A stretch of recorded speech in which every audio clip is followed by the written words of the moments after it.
How to increase Google Pay limit. And first things first, as there is no actual instant button just can easily change your Google Pay limit. The only way of changing it is via directing with their customer support. So just easily pull up your Google Chrome from your phone and then just simply type in Google customer service.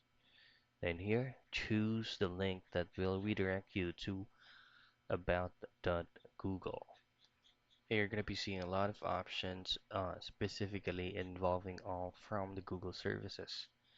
And here, what you want to do is just head directly to Help Center and then scroll down till you find Google Pay. You're going to be seeing a lot of options in here, but our main goal here is to redirect to the customer service, and then we'll be explaining our main issue or concern. Now just simply choose on Pay for Google products and services, and then have a request that you would like to get um, a Google Pay limit increase, and then they're gonna be the ones to fix it for you.